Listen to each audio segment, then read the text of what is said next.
Coming up on this week's show, a new handheld Mega Drive is on the way. How to make your own Nintendo PlayStation. And we get amazing stories from 90s Sega with Mike Fischer.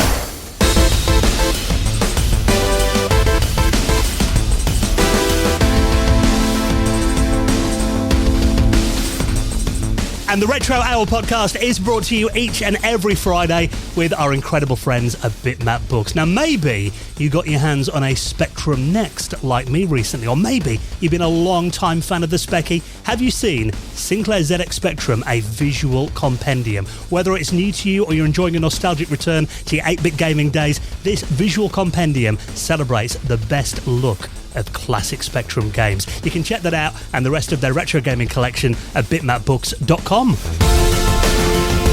Hello and welcome to the Retro Hour podcast, episode number 411, your weekly dose of retro gaming and technology news with me, Dan Wood.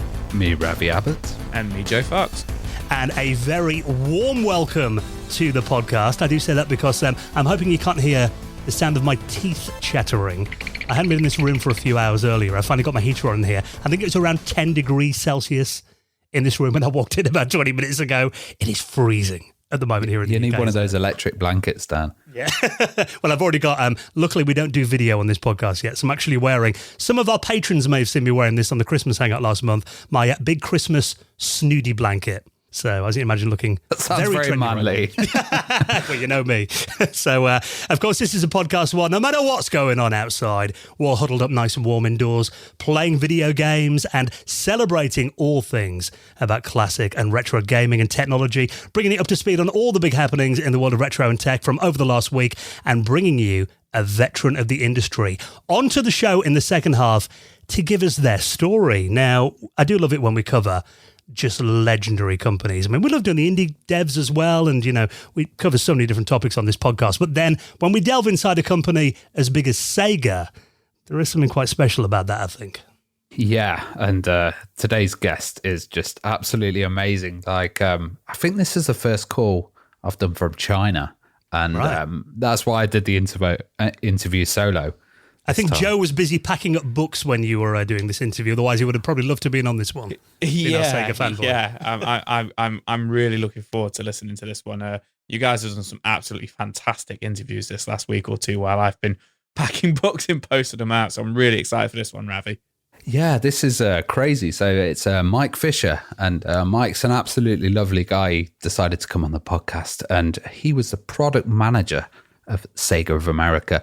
And, that's from 1990 to 97, which was right kind in of the heyday. Peak years, yeah. Mm. And then he went on to Namco to become the director of marketing till 2001, and then came back to Sega. So kind of missed out the Sega Saturn period, but returned for the Dreamcast period.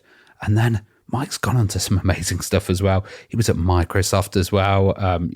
He was the general manager of marketing, and then president and CEO of Square Enix as well. Wow. So, he's gone on to some amazing stuff. But in this interview, we talk about Sega and his kind of unique perspective of it, because he's not really talked to many other people about it or done any podcasts or interviews. I think it was his first podcast, don't we? Yeah, I think so. And he started in the Tokyo offices. Wow. So he has a total different route where he actually went from Tokyo over to America. So there's a great kind of perspective of him, and he worked from different divisions as well. So he was working with, a kind of oversight on all of the divisions, all of the different products coming out, and has a really unique view of the company. And I think as well, I mean, obviously anyone that's heard or read Console Wars will know that, there was that real rivalry between Sega of Japan and Sega of America back in that period. And I think you're right, the fact that he had that perspective from the Japanese office, because a lot of stuff that happened that kind of he just found out about when it fell on his lap, stuff like the 32X he talks about, that for him just kind of felt like it appeared out of nowhere. But also he was very well placed to kind of see the development of Sonic the Hedgehog, from the initial sketches to becoming the fully featured mascot of Sega. Yeah, and I also think Console Wars is a story that's been told many times. It's been covered to death, and we try to talk about the different divisions in Europe as well, and the different approaches of Sega, and try to expand the story a bit. Yeah, and I love the fact that he talks about hanging out with Michael Jackson when he came over to Sega's headquarters in Tokyo and actually taking him out to an arcade, just him and Michael.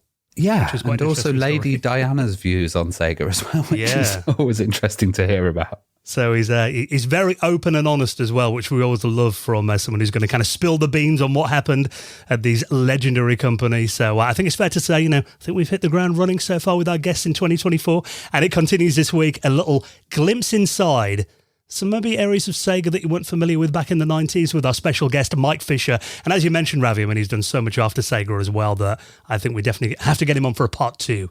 We could do part 3 and part 4. Yeah, probably. As well, yeah. So looking forward to this one. He's going to be on the show in around 30 minutes from now. But of course, before we bring you the interview, we like to bring you up to speed on what's been happening in the world of retro from over the last week. And while we're talking about Sega, I've been seeing this story quite a bit on my socials, and also a big thank you to Jocular, who submitted this in our Discord. And if you join the Retro Hour Discord, there is actually a channel in there dedicated to news stories. So if you see anything maybe on your timelines over the week and you think, oh, the guys might want to talk about that, we'd love it if you dropped it in there and we can hopefully cover it on a future episode. But this is a new device that allows you to play Mega Drive games handheld.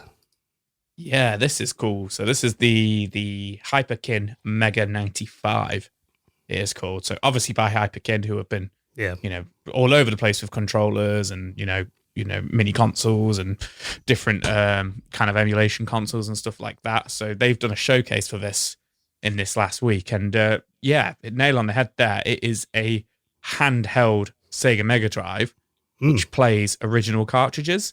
Now, just kind of to describe, before we kind of go through some of the specs and stuff of it, I just want to get this out here because I'm worried one of you guys might mention it. To me, it looks like if the 6-button Sega, Mega Drive controller, the 6-button controller, was to have a baby with the Gizmondo. That's what it looks like to me. Wow. There's a console we don't hear mentioned much anymore, the Gizmondo.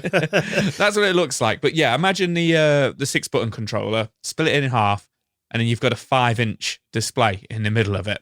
Yeah, or you could think of it maybe as like a Switch with Mega Drive controllers hanging off the side. Yeah, hopefully it's not got the rubber surrounding of the Gizmondo as well that perished. Yeah, absolutely. Now, the cool thing about this, the reason people are talking about this, is it plays original hardware. It is playing the original Mega Drive cartridges, so it plays both Mega Drive and Genesis cartridges, which is fantastic. Like I say, 5-inch display on there, and you can switch it between the original 4.3 and 16.9 modes for the aspect ratio there. I was interested in that because I was thinking, I tried to Google this before and I actually binged it using a Bing Copilot, whether there were any Mega Drive / Genesis games that were 16.9. Bing reckoned there wasn't, but I've got a feeling I might have read about 1 or 2. I can never remember which. I'm terrible with this stuff. I'm no expert. I am 100% not an expert on this, on screen ratios and stuff, so I can never remember which way around it is. But it plays both, so I know that much.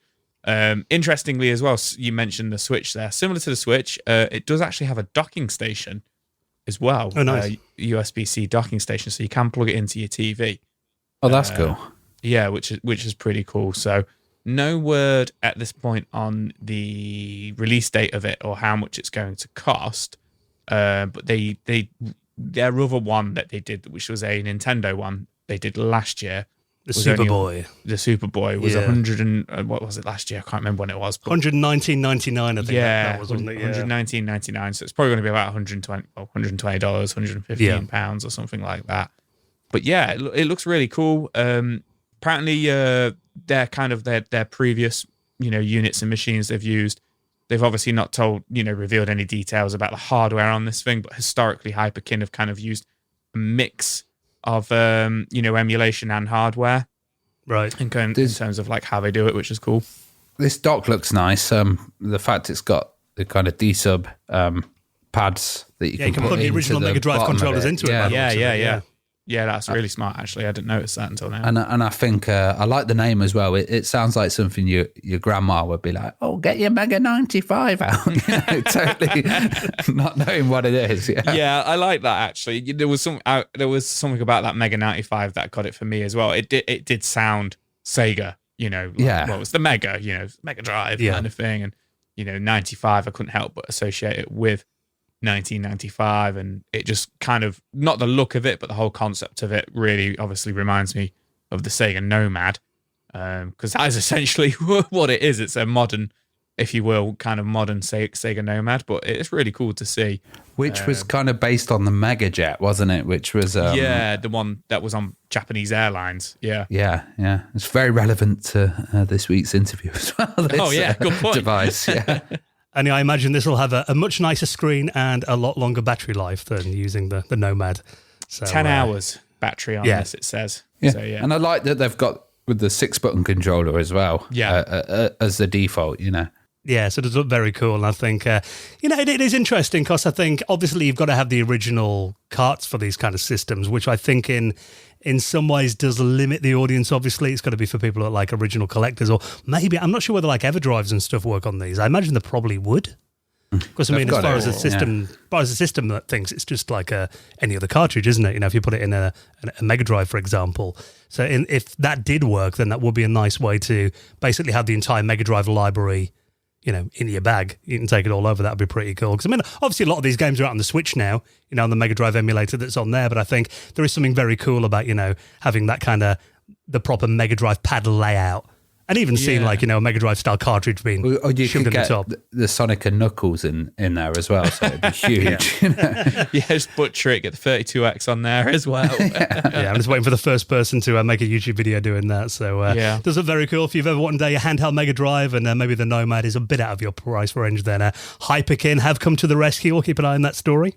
Now, while we're talking about Sega, what about this? Now, I imagine, are you a fan of Vector Man on the Mega Drive then, Joe? Have you explained to people what Vector Man is for those people that might not play it? Vector Man. You know what? Vector Man flew me by as a kid. Right. I didn't know of its existence, back in the day when it came out. I wasn't aware of it until it was on every single Sega compilation there was. This is a Sega heavy episode, actually. Spoilers ahead there. we know the audience. Yeah, Vector Man. I think the first one there was two of them, one in 95 and one in 96, I want to say. Right. Two of them, Vector Man 1 and 2, both on the Sega Mega Drive. Platforming, running guns, action kind of platformers, aren't they? Play as a little green cool dude who graphically... How would you describe the graphics on Vector Man? He's a man made of balls. He's a man made of balls. Yeah. It's like kind of like 2.5D. It's 2D, but it's got that kind of like silicon kind of look to it. And yeah, you run and shoot, and it was quite a I wouldn't say a cutesy game, but never saw it as like a violent game personally, which is where I'm getting to with this. So 11 prototypes of Vector Man games. So Vector Man 3, if you will, have been preserved online by a Swiss video game preservationist called Combi Luent. And there's a really nice video compilation of these as well, which has been uploaded onto YouTube. But pretty much in the early 2000s, quite a few studios were approaching Sega and working with Sega to try and get a Vector Man 3 up and running. And the direction... it's really cool. The news is the 11 prototypes are there for us to kind of like read through the documentation and watch the videos and stuff like that. And these are 3D renders as well, because originally it was a 2D side-on platformer, and it reminded me of Cyborg Justice, where you kill them and they all kind of fall down into pieces. The way that he's kind of constructed. But this is obviously a PlayStation 2 targeted title. So this would have been for the PlayStation 2. And like I say, most of these prototypes are from 2000. I think all of them are actually 2002, 2003, and 2004. With most of them being, they were aimed for early 2000 releases. And for whatever reasons, just never got off of the ground. But it was like Vector Man 3 Ultra, Vector Man Neo. There was going to be. Some of them were planned for the Dreamcast, and then obviously ill-fated, moved over to the PS2. There was going to be one just simply titled Vector Man, and they were all different developers and studios and stuff like that, working on these various reasons, and some of it in the documentation and stuff to why they didn't happen. But it's really interesting to see that all the different directions the game could have gone, because like I say, I never saw it as like a violent kind of game. I saw it a bit bit more on the cuter side. But one of the versions of this game, he's not cute in that. Yeah, he's not cute in that. It's a third-person shooter where you're running around with a massive Gatling gun and a flamethrower, and destroying other people and robots. It's a bit like Halo, isn't it? I think in terms of the gameplay mechanics. Looking at it, he looks like the Master Chief as well. Like, what? Though he does a bit, but some of the cutscenes remind me a little bit of Rise of the Robots. They did me as well. It reminded me of Rise of the Robots, and I couldn't help but think, and this obviously would have been a little bit before it, but you remember the Bomberman reboot they did for Xbox 360? Yeah. Which just bombed, no pun intended, where they made him all like, brutal and cool and everything. It really reminded me of that. But then some of the other, prototypes that have come out, they did go in the cutesy direction, the little kind of like chibi robot kind of like direction of him, didn't they? Yeah. So it's really interesting to see. But I think it's also a sign of like where Sega's head was at the time. Like they didn't really know what they were doing, I guess. It's interesting as well, apparently, they did use some of the technology they made, like the physics engine that were used in some other games as well. Apparently, the full Auto series used quite a bit of the game engine they developed for this. Oh, okay. So, same here, but apparently, there was, at least some of that technology that was used in other games in the end. But it is very cool to see these being preserved as well. I mean, I was kind of looking through these YouTube compilations on here, just trying to find like a download link.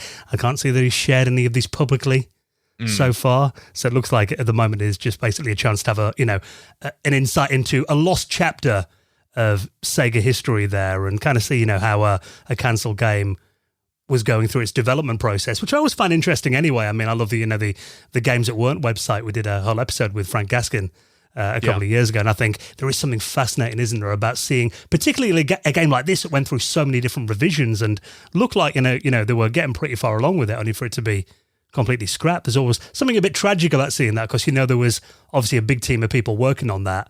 They probably spent months of their life, blood, sweat and tears into it, and then it never happened. So I think it is always interesting when it does finally get out there for people to see and maybe honours their legacy a little bit, all the work that they put into it as well. So very cool. If you want to check that out, I'll link that video up in our show notes as well. Now, while we're talking about Sega, why don't we do 3 in a row about Sega? I wonder who did the news this week.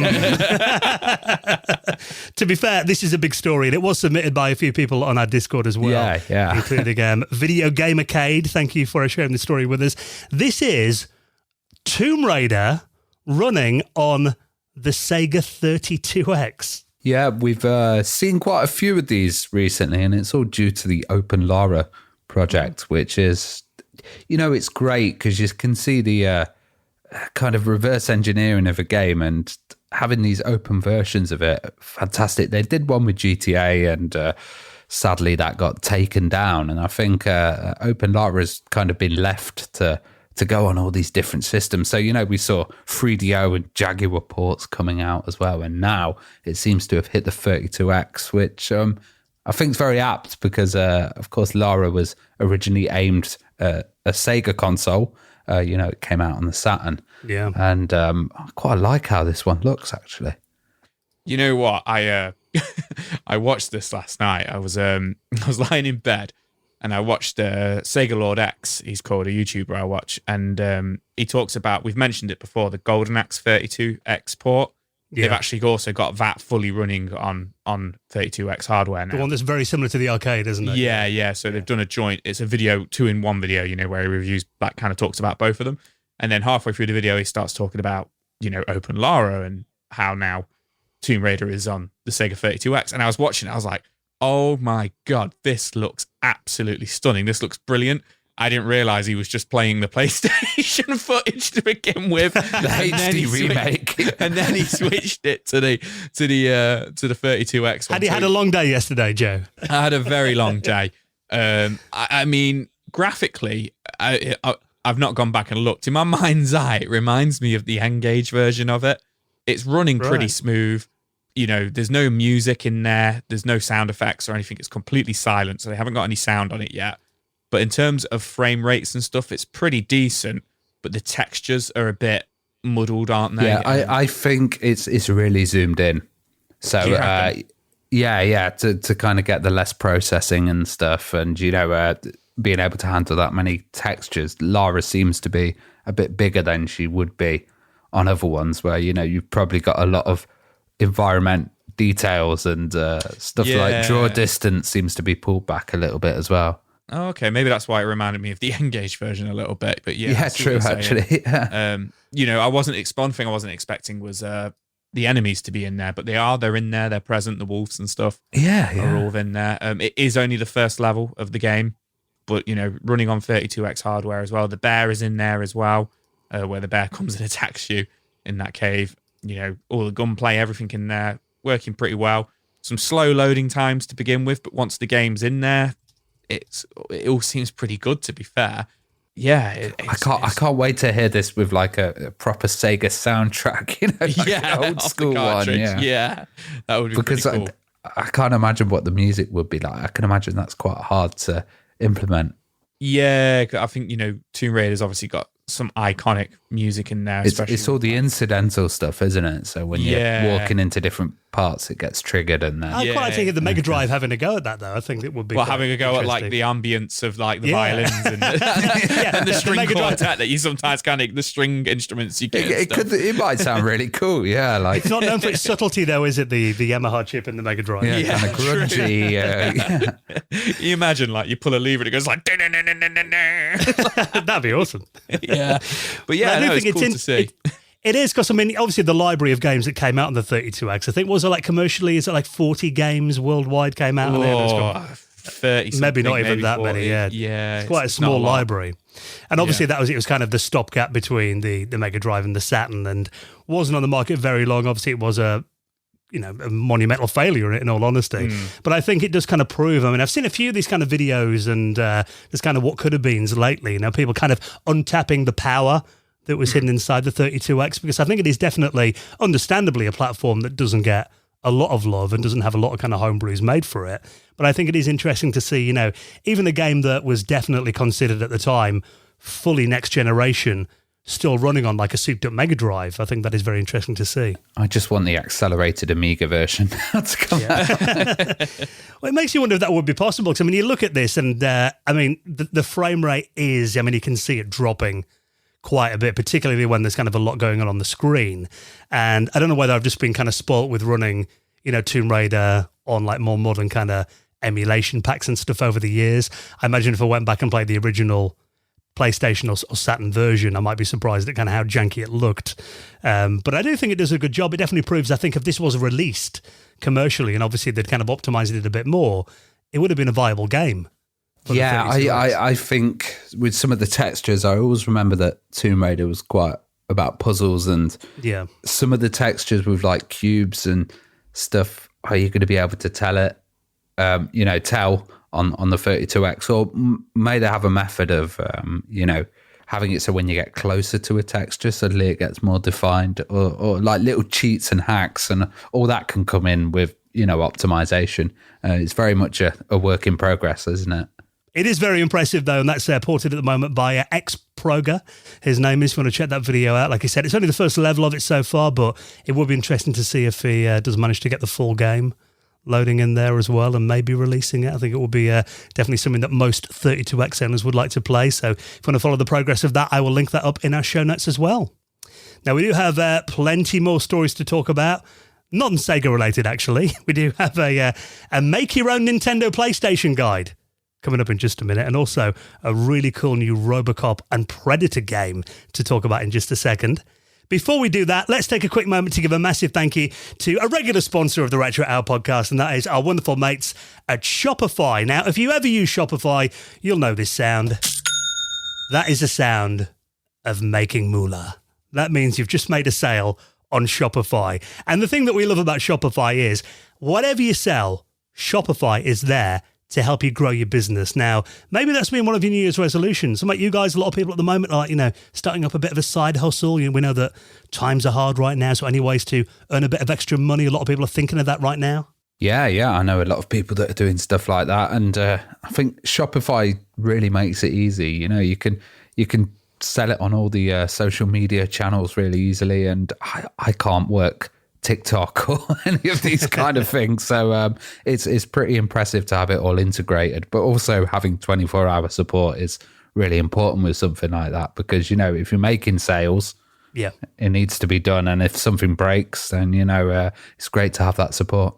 Yeah, absolutely. Now, Shopify is the commerce platform that is revolutionizing millions of businesses worldwide. Whether you're selling, I've got a friend who's been selling T-shirts on there recently. I've got a mate who's been selling books on there too. We even went to a Christmas market in our village last month. A lot of the traders there were actually using Shopify in person because, it's really good for that. And like you said, they've got that shop ready point of sale system, whether you're selling in person or online as well, across all your social media marketplaces. And it's full of industry leading tools ready to ignite your growth and give you complete control over your business too. And what's great about it is you don't need any technical skills. You might have tried selling stuff in the past, setting up, WordPress plugins and all that kind of thing, and learning design and having to do all that yourself. Shopify takes care of it all for you. So if you want to get serious about your business and get serious about selling in 2024, why don't you get Shopify today? And of course, we've got you an incredible offer. If you use this as well, you'll be really supporting the podcast. You can sign up for a £1 a month trial.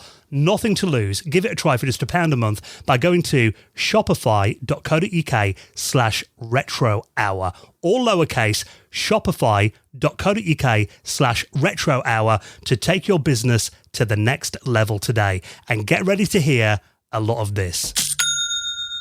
And we thank our friends at Shopify for their continued support of the show. Right, then we are going to be talking to this week's special guest, some incredible stories from inside Sega back in the 90s, Mike Fischer. He's coming up on the podcast in just a minute. Before we do that, how incredible does this look? Now, you might have been playing the modern RoboCop game. I know Joe picked up a copy for the Xbox, didn't you? Was it PlayStation 5? You got a copy of it for? Yeah, I've not got PS5. Yeah, you got a copy of that over Christmas, which I must admit, I've been eyeing that up as well. However, this has kind of caught my attention. This is a Game Boy style RoboCop versus Predator game that is completely free. I really love the look of this, and I really want to get my hands on it and give it a go. So this is RoboCop versus Predator. As you know, in the 90s, there was a lot of versus series. There was the RoboCop versus Terminator games. And Alien versus Predator. I used to collect comics, and some of the matchups were absolutely insane. Yeah. And they really went mad with them. But I kind of loved that Predator was always the biggest enemy in everything. Yeah, it always feels like it kind of comes back to Predator and Alien, these kind of versus things. I think there was a Superman versus Alien at one point. I remember Judge Dredd versus Predator. That was a good one. I think that kind of comes out the school playground, doesn't it? You be RoboCop, I'll be Predator. We'll have that kind of thing, yeah. Oh, man, you've just unlocked a memory there. We did... Do you remember Tremors? The grab boys? Yeah. At school, in primary school, we were doing Critters versus Tremors. Wow. You just reminded me. I think we did Red Dwarf versus Predator. To have that imagination again, eh? That's brilliant. Just Lister getting ripped up by the Predator. Crichton getting his head ripped off. Somebody used to make that game. That's fantastic. Well, we'll rein it back in. So we're talking here about a Game Boy style game, which is RoboCop versus Predator, which is totally free. It isn't available on the Game Boy, unfortunately. It is just running on a Windows PC at the moment. Yeah. But it is completely for free. It has been put out by Oscar Celestini. I think how you say his name. Sorry if I've got that wrong. He's put that out there for everybody to see on Twitter and X. Hopefully it doesn't get taken down or anything like that. But I love the look of this. It's it's a Game Boy game, and I've just been scrambling to see, to try and find out if it's kind of based on any sort of previous engine. If it's just the RoboCop versus Terminator game. On Game Boy, and he's just reused the sprites and stuff. It doesn't look like it looks really similar to the Game Boy one, just RoboCop on there. Okay, cool. Yeah, cool. yeah. Okay, just how he looks. I've got a bit of nostalgia for it. Yeah. Okay, so he might have used sprites and stuff like that. Maybe. Which is fine, but this it's getting a lot of praise. This looks really, really cool. It's an action platformer.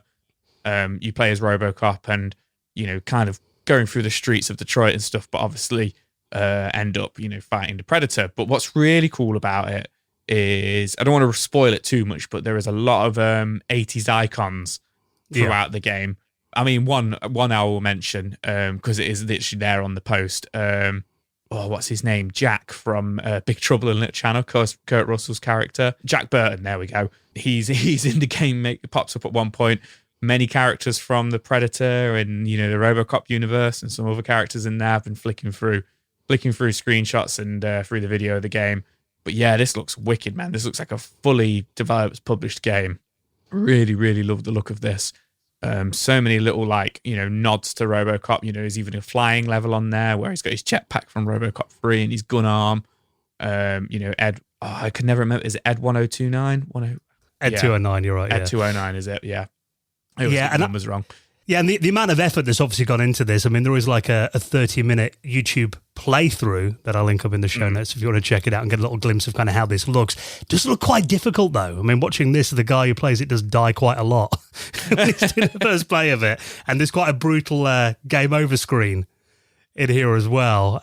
But I think it just looks like if this was a commercial release on the Game Boy, 30 years ago, this would have been one of the biggest sellers on the system, I think. Oh, yeah. It just through and through just looks like, if you sent me this and was just like, yeah, this came out in 1993 and you just never saw it, Joe. I mean, I'd be flabbergasted that, I hadn't heard of it. But, other than that, I wouldn't have any reason to believe it wasn't a fully fledged, polished release. It looks absolutely awesome.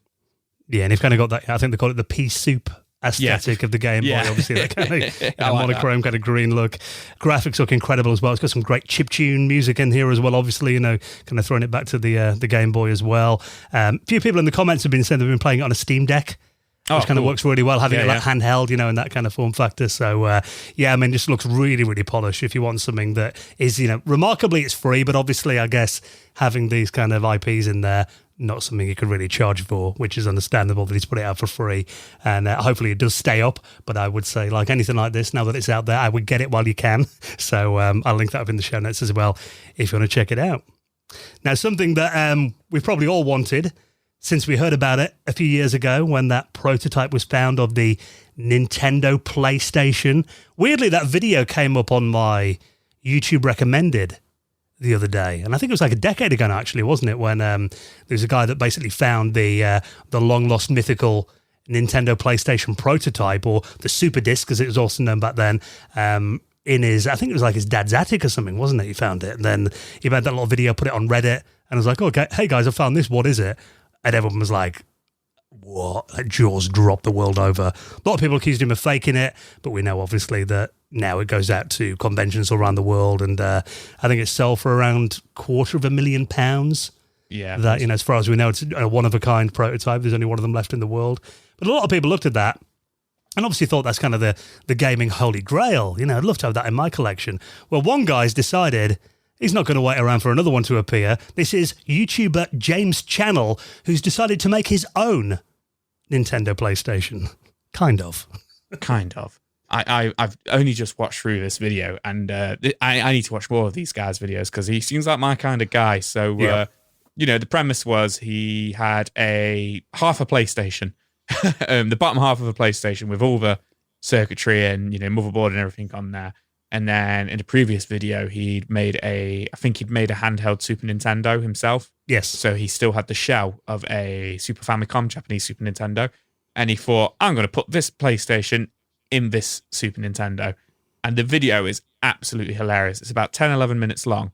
I'm a simple guy. Like I can sometimes struggle with some videos where they're kind of like talking you through step by step how they did that, this, that, and the other, and make it really complicated. And it's all over my head. He's going through this and he's just there with sawing bits, chopping bits off them. And he's like, I don't know what this is, so I'm just going to cut it off. Oh, I needed it, so I need to stick it back on. Yeah. It's crazy. It's quite refreshing, actually, because I watch a lot of stuff on YouTube and it's all meticulous and clean and everything. Yeah. This dude's just got an angle grinder. He's just going for it.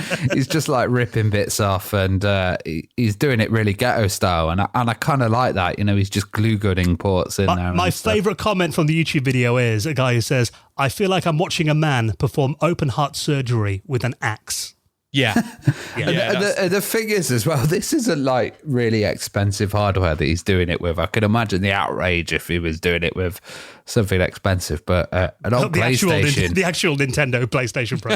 That's it. But PlayStation, you can get PlayStations really cheap still, the original ones. And I love this. Well, this is like the ultimate Frankenstein smash them together and hope it works kind of project that I've seen on YouTube. And the fact is, I mean, I don't want to spoil it too much, but actually, because it is just a PlayStation, motherboard shoved inside a Super Nintendo shell, he has to make some modifications, obviously, to make the parts fit in there, and also, kind of make some mods to fit the controller ports in the front as well. And the way that he mounts the CD-ROM drive, it's mental, vertically, completely exposed to the elements, spinning in the air inside the Super Nintendo's cartridge slot. That is the most ghetto mod I think I've ever seen. Would be good for the swap trick though, that Ravi, I think, wouldn't it? Yeah. Just you could just flick it off and it would fly out. Slightly dangerous, maybe. Yeah, probably not. Yeah. Wouldn't pass. I like this idea though, but there should be more of it. Like, I'd like to see a Atari Dreamcast or something weird like that. So, if you've ever wanted to own your own Nintendo PlayStation, this is probably the closest thing that any of us will ever get. But I think, like you said, Ravi, a lot of these, I watch a lot of restoration videos, and some of them, they're a bit like ASMR. Some of them aren't they, really relaxing and showing you close-ups of nice gentle soldering. Not this video. No, this is how I like build things, so I can relate. I imagine that a lot of people watching this kind of through their fingers, at their screen, thinking, "Oh my god!" but actually manages to get it working in the end. So it's definitely testament to his skills. I think there's probably more skill that's gone into this than he actually portrays in the video. He's actually quite electronically gifted, I think, to get stuff like this working. So a really good channel if you haven't seen it already, and it's already clocked up 390,000 views in the last 4 days. So, really funny video. If you want something to give you a bit of a giggle this weekend, the video is called I Made a Nintendo PlayStation by James Channel, and I'll link that up, and of course, the rest of the stories in our show notes as well. Okay, then we're going to be going inside the world of Sega with this week's very special guest, Mike Fischer. All those stories from 1990 to 1997, right there in the heyday of when it was all going on inside Sega. We'll hear that in just a moment. Before we do, just a quick sec to give a massive thank you to another sponsor of the Retro Hour podcast, and that is our buddies at ExpressVPN. Now, of course, we know about VPNs. They protect your privacy and security online. One thing you might not know, though, is if, like me, you maybe completely rinsed all of your streaming platforms when you're at home over Christmas, or maybe in this very cold weather that we've got here in the UK right now and in lots of parts of Europe, VPNs like ExpressVPN can actually unlock movies and shows that are normally only available in other countries. Yeah, it's great. You can actually get more for your money, They're not getting any cheaper, are they? Netflix subscriptions and... No. Like I've been watching stuff from all over the world, and at this point as well, Netflix is definitely getting more expensive. I've noticed that with all of these services, they seem to be ramping them up. But this is a great way of getting more out of it, and there's some stuff that's exclusive to different countries around the world. I've been looking at American Netflix, but actually the Dutch Netflix is really cool. It's got all of the Lord of the Rings films on there. And Netflix Canada as well. It's got Silence of the Lambs and, Groundhog Day, which I know is one of your favourite films, Dan. Oh, I love that film. Yeah, there's so much on there. If you're paying for services like Netflix, there's actually 100 different countries' libraries that you can go through with ExpressVPN. So maybe you love Korean dramas, you could watch Parasite off the South Korean Netflix. Even you can unlock other streaming services. It works with Hulu, BBC iPlayer, even YouTube. There's a lot of YouTube videos that are region locked as well. Now, there is hundreds of VPNs out there, we know that, but ExpressVPN is the one that we've chosen for years now because it is so fast, isn't it? If you want to watch media, don't get I just leave it on. Literally, I have it starting up on my PC. I don't even think about it. I'm always VPN'd on there. Yeah, absolutely. And it works on all your devices, your phone, your consoles, your smart TV, so you can watch whatever you want on the go or on the big screen. So if you want to try it out, support the podcast by using our link, expressvpn.com/retro. Sign up for a plan on there. We'll give you 3 months extra free on a 1-year plan. So give that a go. A quarter of a year for free. expressvpn.com/retro. And a big thanks to our friends at ExpressVPN for their support of the podcast. Okay, next, inside the world of Sega, back in the day, some incredible, maybe unheard stories. I think this is the first podcast interview he's ever done, and he's just incredible as well, with the former Sega product manager, Mike Fischer, next on the Retro Hour podcast.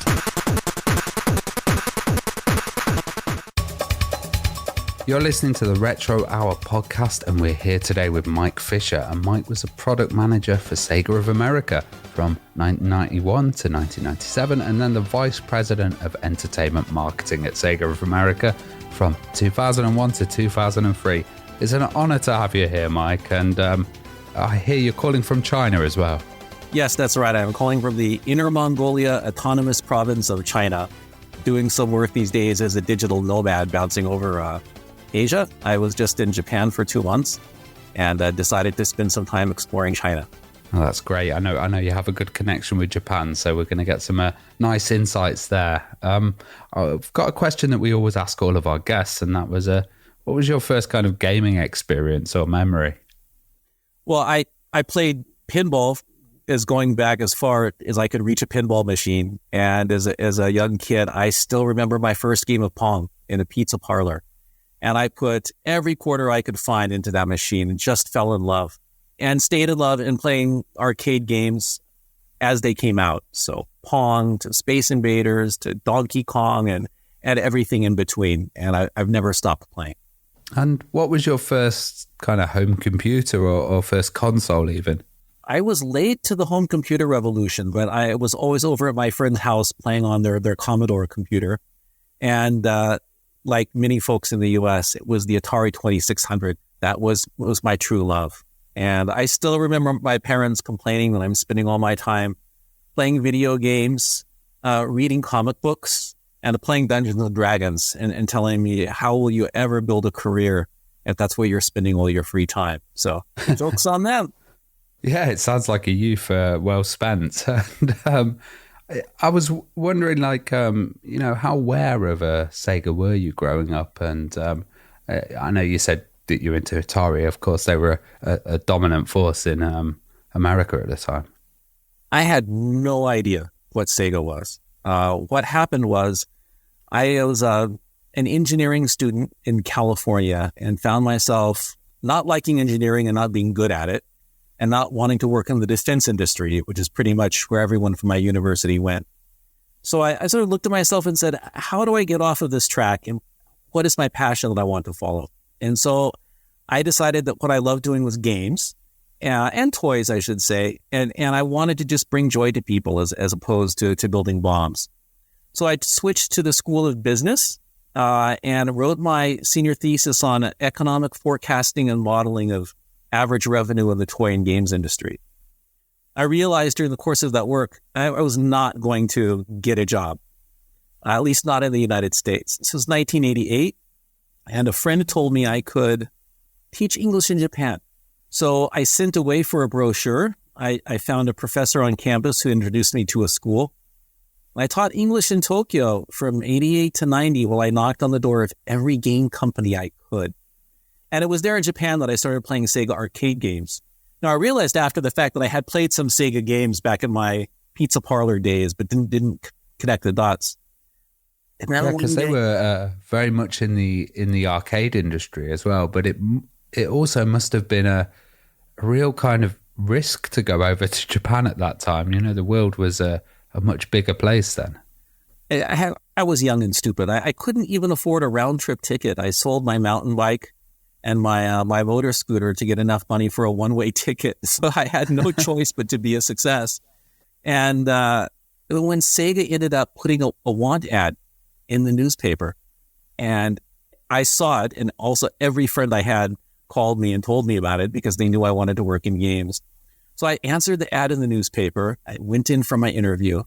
I really didn't speak much Japanese then because I was working as an English teacher, so I didn't have much chance to practice. And I remember there were other candidates who had more qualified business degrees. There were other people who spoke more fluent Japanese. It was the only one who had really looked at the games business as a business. So I got the job in 1990 as an entry-level employee at Sega's Tokyo headquarters. And everything that I've had in my career since then, including Sega, Xbox, Epic Games, Namco, and more, all came from there. I was wondering then, did you focus any of your studies on like Mattel or, these big American toy manufacturers? And also what fascinated you about the Japanese culture? My idea was to go to Japan for a couple of years, become fluent in 2 years in the language, and then come back and work at either Mattel or Nintendo, because those are West Coast companies. And I was living in California. That was kind of the idealistic hope. And it was just through force of sheer luck that Sega was the opportunity that happened for me. And so really I wasn't particularly drawn, to the Japanese culture. I wasn't a super big anime fan. It was the only hope that I had of getting a job in the field that I loved. And honestly, it's not like I had a lot of other opportunities to consider. So I thought I'd give it a shot. What was it like kind of moving from the difference of, American business culture compared to a Japanese culture? Was it a lot more kind of formal? It was crazy. So remember, it's not like I had a lot of American business experience, right? I came here more or less out of school. It was the games business. So even by Japanese standards, it was a little crazy. So when I went in, they had no idea what to do with me, and I had no idea what to do. So they put me to work doing the things that a lot of entry-level employees would do. I was copying EP-ROMs. I remember hearing Tony Takushi on your podcast talk about that, which is just miserable because, you have these 4 to 8 ROMs to a cartridge. Fitting them in is a nightmare. And if you do them wrong, you have to do them all. It's just a miserable job. I took screenshots, literally, with a camera under a hood, taking 36 photos of the same picture on screen. I had to write summaries for all of the subsidiaries around the world, which is how I got to engage with UK. I reached a point where I realized that I was just going nowhere. And I went to my boss and I said, I can do this and more. I still didn't speak good Japanese. He gave me the Phantasy Star 2 strategy guide and said, translate this. So with the help of one of my coworkers, Emi Kawamura, who saved the day for me, she would write the phonetic pronunciation, and then that would help me look up the words in a dictionary. It took weeks and weeks. I finished it and I gave it to him. And then he gave me the Phantasy Star 3 strategy guide, which was 2 volumes. And he said, do this. I wanted to punch him. I did it. It took just as long to do the 2 volumes as it had the one before. But I'll be damned. When I was done, my Japanese was getting pretty good. And it was all video game Japanese, right? So I knew how to say, go to the wizard to get the magic scroll and, put on your armor and equip your sword. And that really got me going. And from that point on, they started to give me more responsibility. I started to work between the local game teams and the overseas marketing partners and licensing partners. So I worked with Emiko Yamamoto and the great team that made all of the Mickey Mouse and Donald Duck games. I got to work with Michael Jackson and Arthur Sena on their licensed games, and just incredible opportunities one after the other from that time at Sega. It was really a really special time for me working in that Tokyo office. So I guess you had that advantage of being able to talk to the different divisions as well. And, how was Sega growing and expanding at the time? It was growing so fast that we didn't know what to do. I remember at one point my boss said, we're too profitable this year. So if you think you're going to need to buy any office equipment ever, buy it now and buy 2, because it was just beyond what we had ever forecast. And well, I think the UK and the US teams were able to, quickly hire experienced people from the field.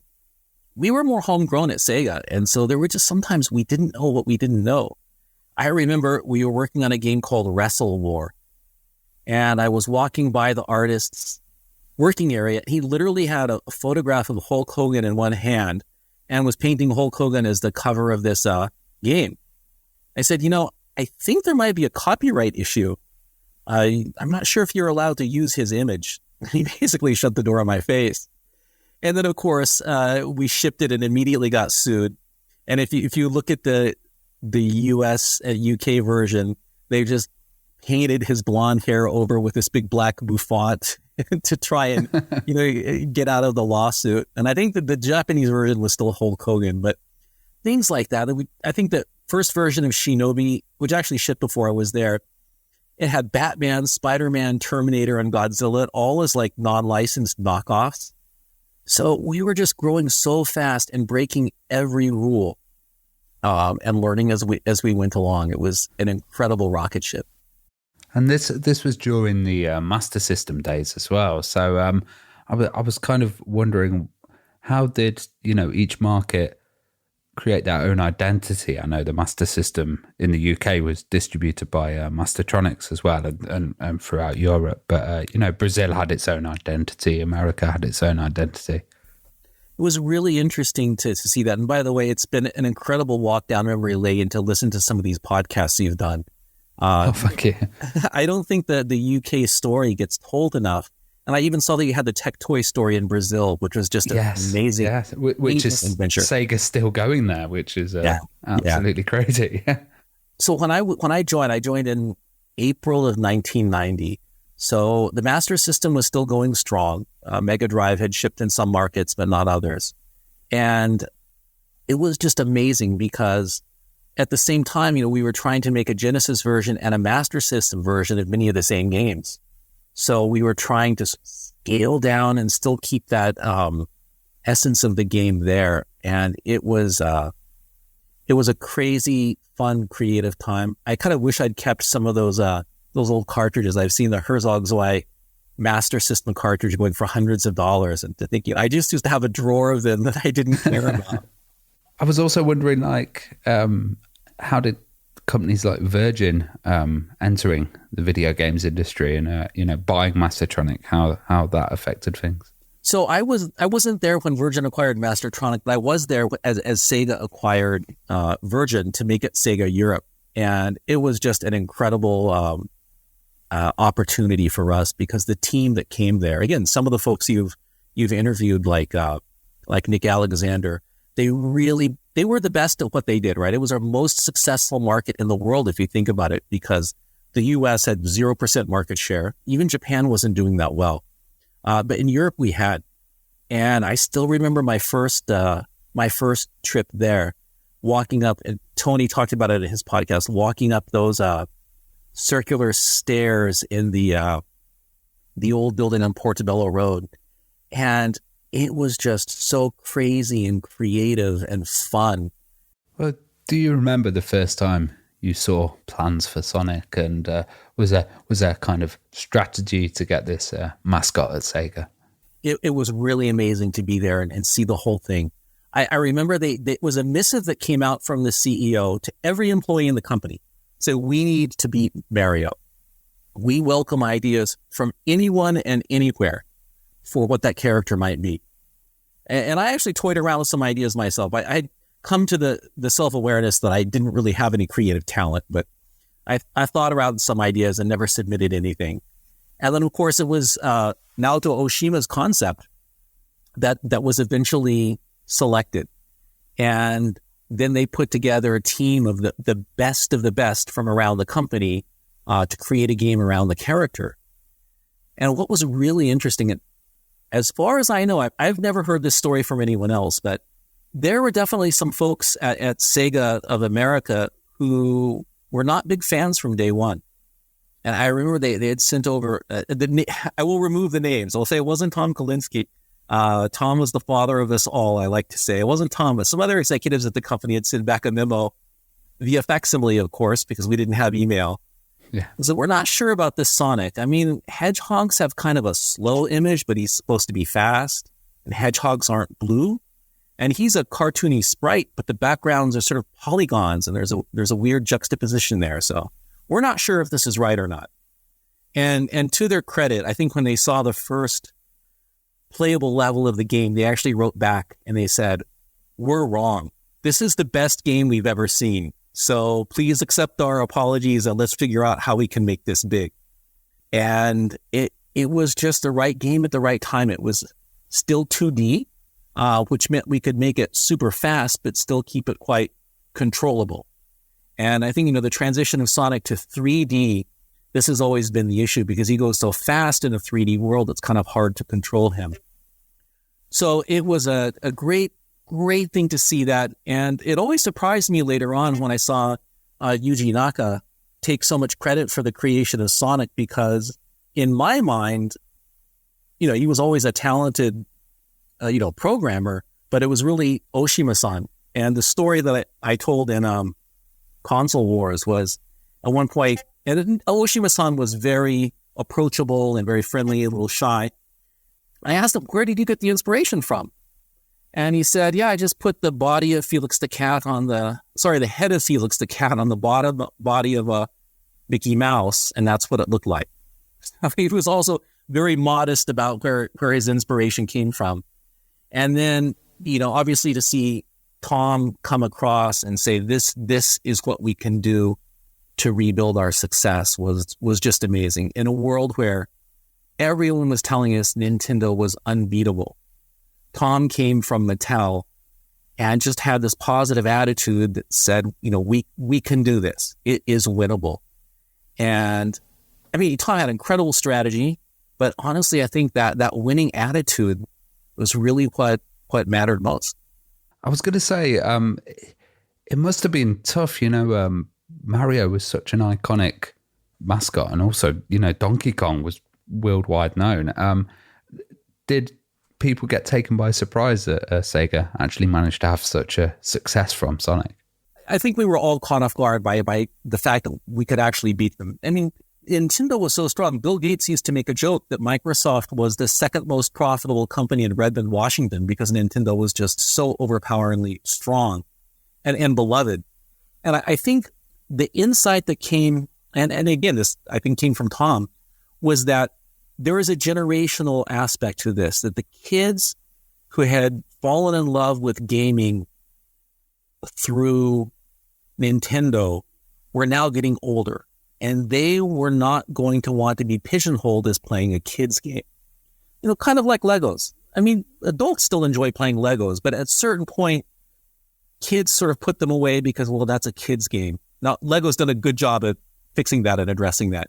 So Tom really get this idea that we're going to position Nintendo as the kids' system, and we're going to be the older. And I think this is insight that came from his work in the toy business. And to give a sense of how deeply he understood this, I was visiting the U.S. I think I actually might have been transferred to Sega of America by this point. And I was in a Toys R Us, and I ran into Tom. And I was looking for a toy for my kid. It was called Jibba Jabber. And I'm like, Tom, you know how hard it is to find help in the store. Do you know where a Jibba Jabber is? He goes, yeah, aisle 10C. He knew which aisles, because every Toys R Us was the same, right? The action figures were in 7C, and whatever my kid wanted was in 10C. So this was his battlefield, and he knew this space. So I think there's obviously the competitive head-to-head had been set up before Tom came on board, that Sega does what Nintendo don't. But bringing in the new advertising agency with the welcome to the next level and the Sega scream and the attitude was all built on this foundation of, we're going to position Nintendo as your little brother's kid system, and you're an older kid and you need a system of your own.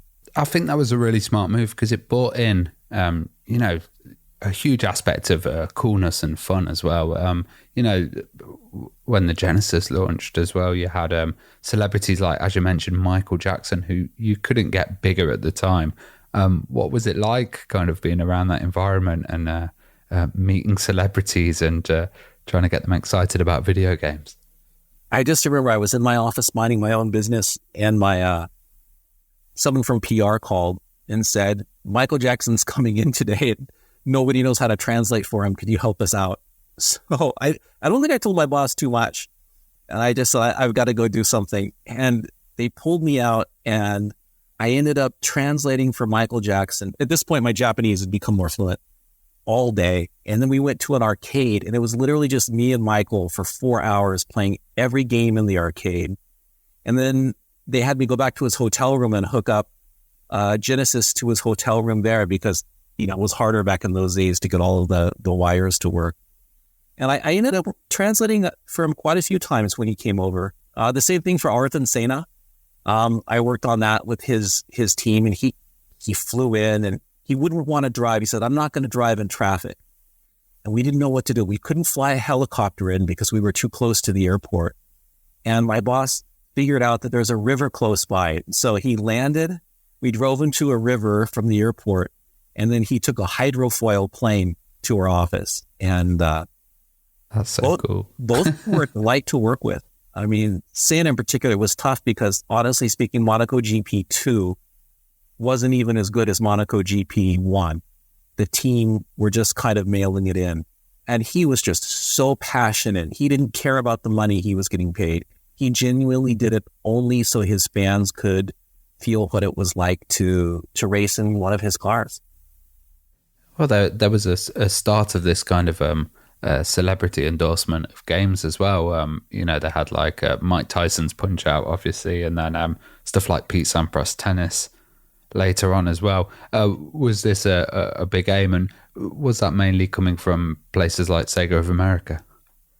It depends. Those two deals, Michael Jackson, I think, was brought to us by Sega of America. Art and Sena was driven by Japan. But in both of those, the games are built on the Japanese side. And in both of those cases, both Michael, or MJ, as we called him, and Art and Sena were pretty hands-on. I mean, they had a lot to say about the game. Whereas some of those others, like, I think we did a boxing game with who was it that knocked out Mike Tyson? The Buster Douglas boxing. So I don't think he was as hands-on. And of course, working with Disney on the Mickey Mouse games, they had so much to say about every single detail of the game because it was an icon for them. So yeah, a lot of my early work was sort of between overseas licensors and the Japanese team. And I had to earn the trust of the team because sometimes if there's something creatively they didn't want to do, they just make an excuse and say, oh, technically we can't do it. I had to get to a point where I said, look, guys, I'm on your side. I will help you with this, but you can't give me sort of the PR line. You've got to tell me what's really going on. And to their credit, they did. Sega was always really good about making me part of the team. And then I worked with them to get that done. And there was the famous Michael Jackson involvement with the Sonic music at some point as well. Yes. Now, by that point, all of the Sonic development had shifted to STI in the United States. So I was really hands-off. And even when Sonic was in the US, I wasn't really that involved with the game compared to some of the licensed games.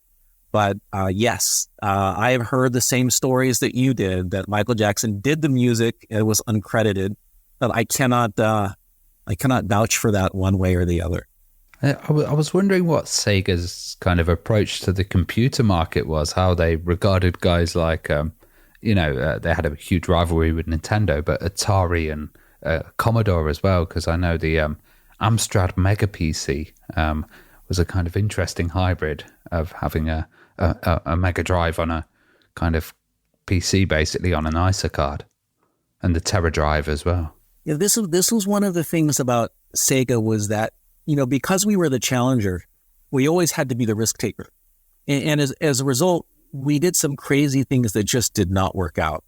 But we could not just rely on, our catalog of great franchises or our market share.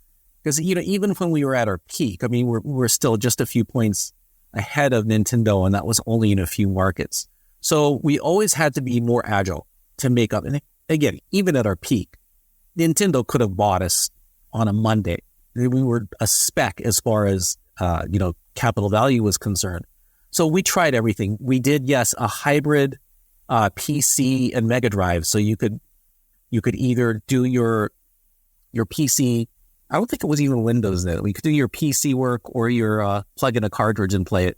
Keep in mind, Nintendo did have a partnership with Sharp where they had household TVs with a Nintendo built in. You could just plug the cartridge into your TV. Yeah, into the top of it, couldn't you? Yeah, and it was that same attitude that had us do the 32X and the Mega CD. And don't forget the crazy accessories like the Reminiscer that let you play with your full body and the activator as well. The crazy gun.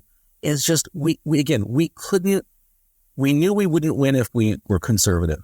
So we just tried everything. And in retrospect, we probably tried too much.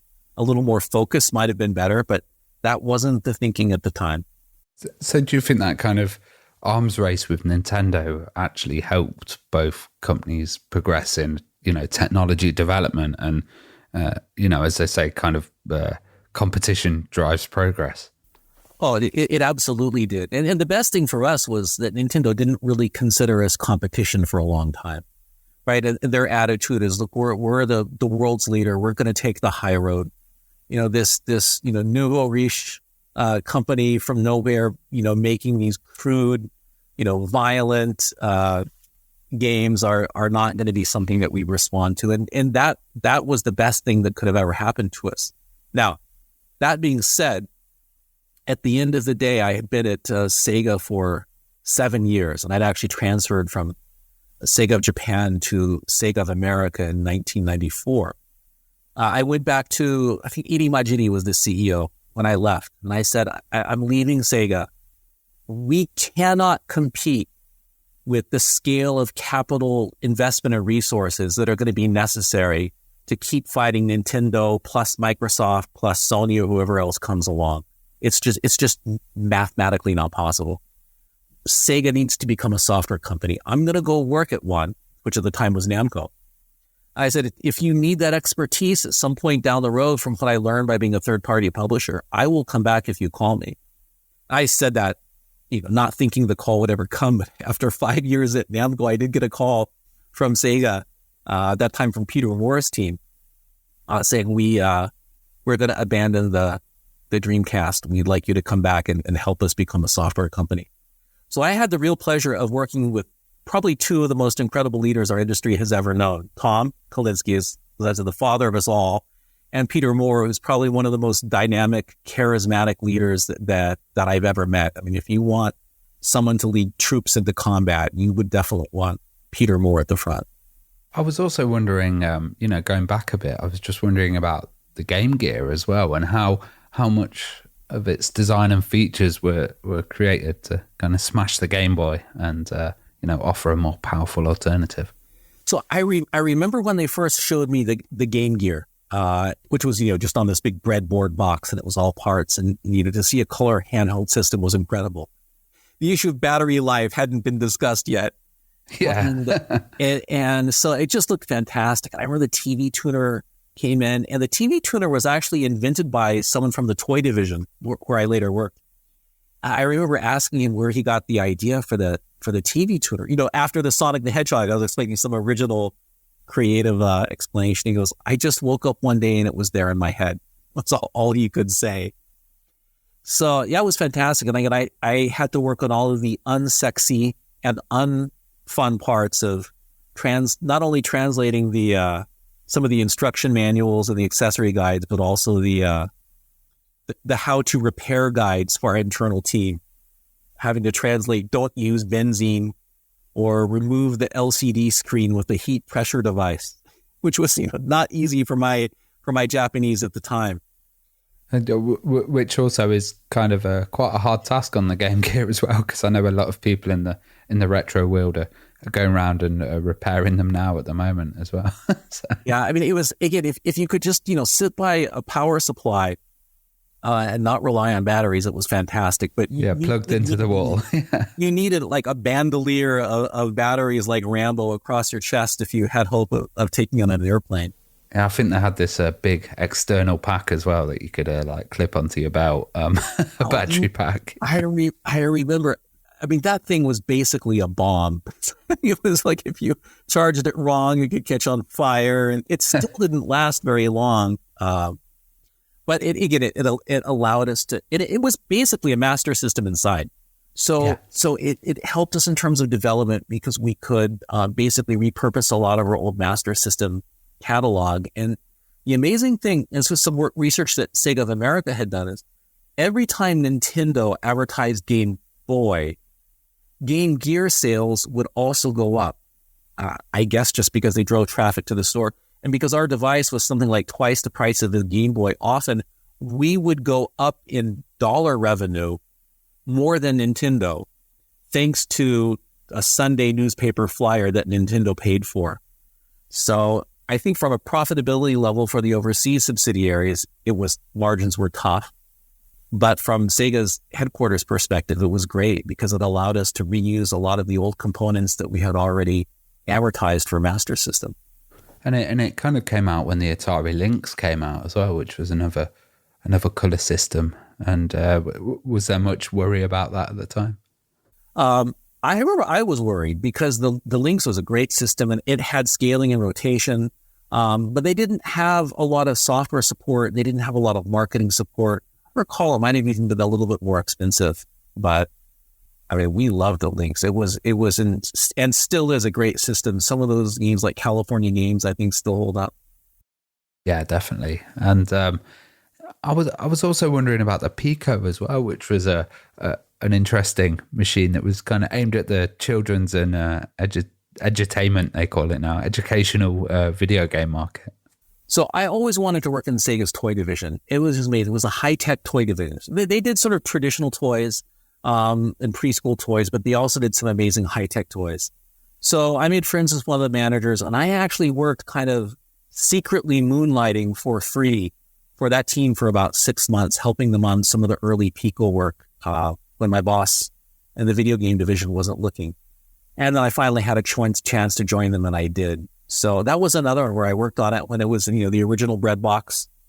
And it was an amazing concept. They took the basic circuitry of a Mega Drive and then paired it with a tablet and a pen. And this created software with book pages, and it could tell what page was open. It could touch it. It was an amazing, miraculous device.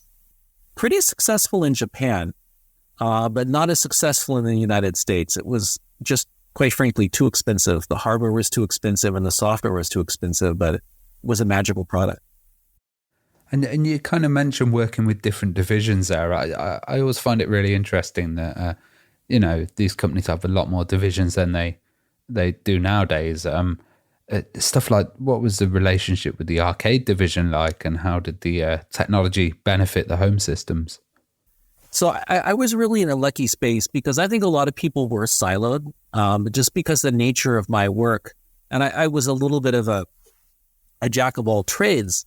I would be asked to work in, all kinds of divisions. In fact, if you look at the R360 arcade machine, the big one that you can get in and it turns you upside down. Oh, I remember that. They photographed me for the safety manual. So I'm the person that you see showing you how to put on the seatbelt and where the emergency button is. I just go to work one day and they said they need you down in whatever it was, AM1 or AM2 or AM3. Why? I'd just go there. So they made me sit in there and take photos. Like, I would have worn like a leather jacket and sunglasses or something if they had told me why. And then 2 years later, they showed me the machine with me in it. So I had a chance to see a lot of divisions like that. I worked across mostly in the consumer division at Sega, but every now and then working with the AM teams. And then in the toy division, where I got to work on a whole host of incredible products.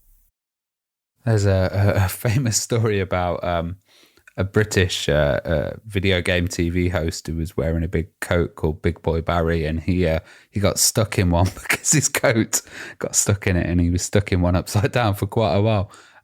Oh, that's terrifying. Well, there's supposed to be a big red button on the side that you hit, because I hit it.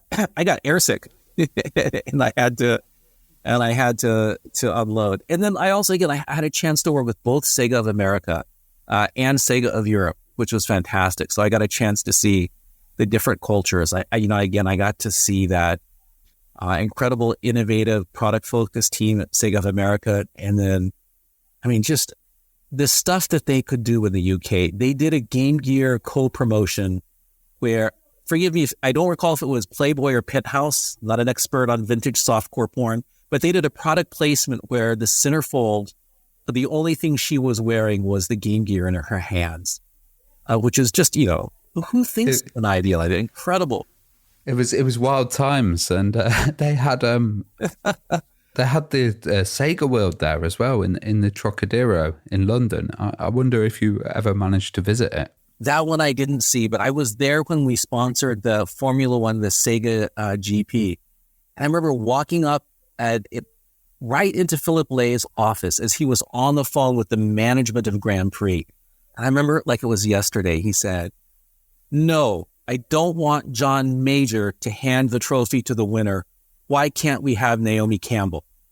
That was just their attitude, right? They didn't care about status or who was what. They just wanted what was cool at the time. And they knew what was cool at the time. Just an incredible bunch of people. That's really interesting because sometimes, people talk about, the Euro gamer scene and stuff and it not being cool. But of course, that the 90s in Britain, that was kind of a peak of cool back then. And, Sega were really placed in the middle of all of that. Well, there was a moment where Lady Diana was visiting some kids in a hospital and just started trashing video games. They're horrible. I wish kids could stop playing them. I don't remember all of the things she said. They're just awful. And we speculated the reason why was because a few weeks earlier at that British GP, where Sega was a sponsor, somehow they had managed to get a photo of Lady Di up in a skybox and some race driver that she was rumored to be having an affair with in a photo. And between the two of them was the Sega logo. And that photo was everywhere. So I don't know if, Philip and the marketing team arranged it, but it was just incredible branding that you couldn't pay for any other way. And they were doing something like that, month after month after month. And what was the kind of magazine culture like? Did you have much connection with the magazines, when you were putting products out and stuff? It was funny because I would always be receiving them when they came to the Japan headquarters. And they were almost always disappointed because I think they had this vision of this super high-tech building and, people in white lab coats. And, our building was really dumpy and dirty. I mean, they eventually cleaned up and got a nicer headquarters. But we were in a crappy part of town too. We're like this industrial section in the sort of southwest corner, nowhere near any of the cool centers of the city. And then most of the time, we wouldn't allow them to take photographs of the developers or really limited what they could say in interviews. I remember one French photographer was so upset because you can't take pictures of the monitors by taking photos from behind. Well, you can't take pictures of their faces because we don't want them identified and recruited. He handed me his camera. He goes, just take your own photos. I was wondering as well, as kind of CD technology came around, what was the impact like? And do you remember the first time you kind of saw the Sega CD? Well, I do remember the folks behind 3DO, who, by the way, were also the folks behind the Lynx, Needles in the Can. Your fans will probably correct me, but they came by at one point and actually pitched the 3DO to us. And I think our teams said, we can do this better and cheaper than they can. And I think we suspected that Nintendo was going to be doing something similar. And of course, I'm sure you and your listeners know they did and they didn't because of the partnership with Nintendo. And so it ended up a little bit rushed to market, and there's this sort of add-on component to it. And I've since become allergic to add-on components. Later on, when I was at Xbox and the Kinect came out, I was the person who stood up and said, please don't introduce this mid-life cycle. And I was definitely getting flashbacks to the Mega CD because you end up splitting your user base. Now, none of us thought it at the time. We just thought we had this unlimited capacity for content. You could have, compared to the limited memory capacity of ROMs at the time, it just seemed infinite. And of course, what we didn't realize is it was like drinking a milkshake through a very small straw, because at the end of the day, we were still limited by the processing power of the Mega Drive itself. It must have been quite tough at that time as well, because there were so many people entering the console world. You mentioned the 3DO there as well. You had EA heading it, and Panasonic, Sanyo, Gold Star were involved, and then Commodore had their own machine, and Atari had the Lynx as well, especially during that CD-ROM period. There must have been a huge effort to try to make Sega stand out. Was there any kind of discussion about a CD-ROM console on its own? If there was, I wasn't aware of it. And what surprises me was that the games that the Japan team made, by and large, didn't really take advantage of the hardware capability in any big way. I think Sonic CD was probably the best standout. And ironically, I think that was the one Sonic game that they actually let Naoto Oshima be the lead designer on. as opposed to Yuji Naka. And in many people's mind, it was one of the best. It did unique things that you needed the CD-ROM to do. What I think really saved the Mega CD to the degree that it was saved at all was, the Sega of America team was able to get this old content that was created at Hasbro for a platform they canceled.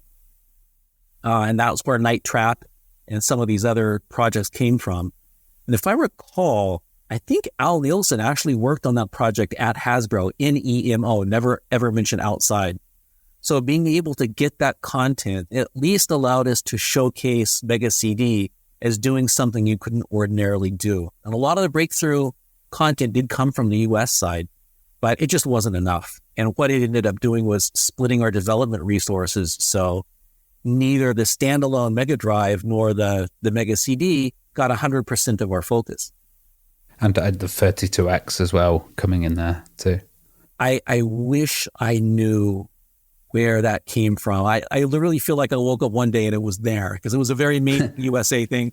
Again, all of this was done because we knew the next generation system was too far away. Yeah. And we were worried that Nintendo was going to come out with the next gen system and kind of do to us what we did to them.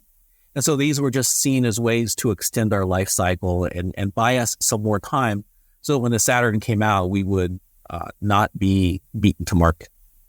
And of course, you mentioned earlier that you'd gone to Namco during the time that the Saturn came out, and then returned to Sega during the kind of Dreamcast period. How had the company changed and the culture at that point? The culture hadn't really changed that much at all, which was the problem, right? So Peter Moore and his team were out in front, seeing how the market had changed, seeing how consumer perceptions had changed, and we're trying to deliver that message to Sega of Japan, for which, I became co-opted. And Japan just didn't want to hear it, right? They felt that we're just not marketing aggressively enough or creatively enough, and we just needed to hustle more. But what was happening was they were still sort of taking that attitude of bringing the arcade game home. And I remember Peter sitting me over there once with something called the Gamer's Manifesto, in which he tried to explain to them what some of the prerequisites for success were. And I said, they can't be games that are playable in a week because or finishable in a week because people will return them to the rental store and to GameStop and get their money back. They have to have, multiplayer components. You need to think about more mature focused themes. And then there's a few other, just what today would be basic requirements. And they were having none of it. The only person who really seemed to be listening and pay attention was Nagoshi-san, who had made Super Monkey Ball. And I actually used Super Monkey Ball as an example of how it actually met a lot of those requirements. And then he went on to make the Yakuza series. So Naka, on the other hand, accused me of wanting us to make pornography because I had a name check to GTA as an example of the new type of gaming market that we were building for. Which is amazing with the standards now, because you look at the Switch and some of the games that are on there, and Nintendo was always seen as this kind of really, really straight-laced, clean company, as well as kind of Sega started to get into the more edgy stuff as well. Well, I mean, at the end of the day, I think PlayStation probably deserves the most credit for dragging the rest of the industry kicking and screaming into a world where it was really seen as mainstream media and not just a gaming hobbyist. And yeah, that must have had a huge impact, because I even remember we used to have in nightclubs PlayStations, and the way that they hit that mature gamer market was just astounding. I remember one point seeing, I must have been in the UK for another trip, and I saw PlayStation ads, and it was this young man and young woman, and they had a tight-fitting shirt, and their nipples were showing through the shirt, and their nipples were the PlayStation controller buttons. I just remember seeing that and thinking, we've been beaten. Like, they have taken our playbook and done it again. They made it a game for older players. They made it edgier. They made it cooler. And they, not only was their strategy good, but they just executed it flawlessly. And then they had the content to back it up. You were involved with the Dreamcast as well, and a lot of gamers regard that as a very underrated system. Do you think it would have flourished with a bit more of a chance. I think really what it comes down to was that the cost to make really good high-def, large-scale 3D games was more than Sega could do on its own. I mean, creatively, there were just some incredible games. I think Jet Set Radio Future was a great example of the potential when you bring in our best creators and the hardware together.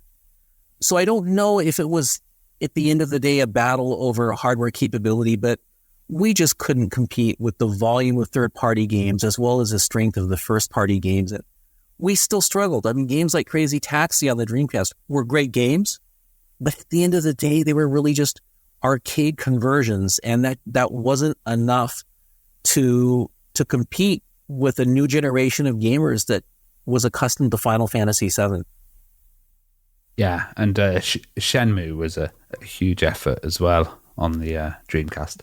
It was amazing to me how, if you look at it now, how ahead of its time Shenmue was. So many aspects of that game have gone on to be, you could see them in Yakuza, in Grand Theft Auto, in Batman, and so many other games. But sometimes being too early can be just as dangerous as being too late. It's kind of interesting that I found that, as a lot of these titles were getting released, of course, the arcade division was also doing quite well with Sega. I remember arcades was still quite a big thing at the time, and you mentioned Crazy Taxi, they had an arcade version as well. Was the arcade division kind of protected in a sense compared to the home division? I think the arcade division made most of its money in Asia. But the arcade business, had lasted in Japan much longer. I think on a more serious note, just because Japanese homes are so small, there's more tradition there if you go out to have your fun, right? You go out to a karaoke bar or you go out to a game center to play. So I think that fit a more standard play pattern. Whereas in the US, it's all about making your game room or your man cave. So the arcade business overseas was always basically just a small addition to what it could deliver in Japan proper. And stuff like House of the Dead and stuff, they were fantastic arcade titles that kind of, made it across. And that was really good to see at the time. Did you ever play Typing of the Dead? Yes, I've played that. I'm not very good at it. But yeah. I remember being in Japan and going up and seeing it. And I go, well, I'm a native English speaker. I know how to type. And getting in there, and there was some woman who was on the other typewriter, and she was just killing me. Just, literally 5 times faster than I was. And it was really humbling to be beaten so badly in an arcade like that. I was wondering as well with the Dreamcast, it must have been a huge blow when EA kind of announced it wouldn't develop titles for it. And did that kind of spur that whole Sega Sports division as well, which started bringing out a lot of titles and a lot of really good titles actually at the time. So again, the decision to put Dreamcast to bed was made before they brought me back. So I was really brought there to help the team become a third-party publisher. So my biggest challenge was going back to PlayStation and Nintendo and saying, all of those cheeky ads that we did making fun of you, yeah, we're really sorry. Can you give us some strategic support and help us out? And to their credit, they did. They were great partners. So Sony, I remember, helped us enormously for Virtua Fighter. Nintendo, I remember bringing the Sega mascot to Nintendo headquarters, and they had the Mario mascot waiting at the door to give him a hug and welcome him. And that was a very, very sweet moment. For Sega Sports, I wasn't in charge of Sega Sports ever, but for some reason I found myself in a focus group. So I was Sega Entertainment. So I was everything except sports. My colleague was Sega Sports. And I remember sitting at a focus group, and we showed them, we were there with Greg Thomas, who was the head of the studio. We showed a bunch of users our game and Madden. And they said, you're right. Sega football is better than Madden. This is better. That's better. It's an all-around better game. So we said, well, will you switch? They go, no, all my friends are playing Madden, so I'm going to play Madden. It doesn't matter to me that Sega Sports is better. What matters to me is that all my friends play Madden, and that's what we do. And that told me a lot. And I kind of love that, the legacy of a lot of these titles, it as you said, it wasn't just lost, it wasn't just stopped. They continued and they've grown, and now Sega seems to be in actually quite a loved and strong position in the retro video game world. I think they've done a great job recently with Sonic. Remember the first movie came out, it was a big hit. I think about the third week in the cinema, COVID hit and they shut it all down. And then a new movie came out and rebuilt that momentum. They've done a great job of rebuilding that franchise. One of the smartest things that I saw them do was put Sonic the Hedgehog on Roblox, which was a risky move. I don't think any other video game company had done that with their core franchise. But what it did was reintroduce Sonic, not just as a TV show or a movie, but as a game to a whole new generation of gamers who will now be playing Sonic games for years and years and years. So, because I think, the parents have memories of it, so they'll take the kids to go and see it. And, this is what I used to love. And then, like you said, you're getting a whole new generation involved. And nothing makes me happier than to see a parent and a child play a game together. And Sega have just revealed some big budget reboots like Crazy Taxi, as you mentioned, Jet Set Radio, Golden Axe, Shinobi, and Streets of Rage. Are you looking forward to seeing these titles? I am so excited to see the little snippets that they showed us on the Game Awards preview really make me hopeful. Jet Set Radio in particular, I thought looked just amazing. And I always thought that game had the most depth of anything they did during that Dreamcast generation. But all of them look great. I mean, you can't go wrong with Crazy Taxi. So I'm very excited to see what they do. I thought they picked great games. Streets of Rage was another one there. So I think that this could be a real Sega renaissance that we're approaching. I really wish them well for that. Well, Mike, it's been fantastic getting you on. And, you've worked for so many fantastic companies as well, president and CEO of Square Enix as well, and Namco, Epic. We're going to have to do another interview at some point as well. I'd love to have you on again.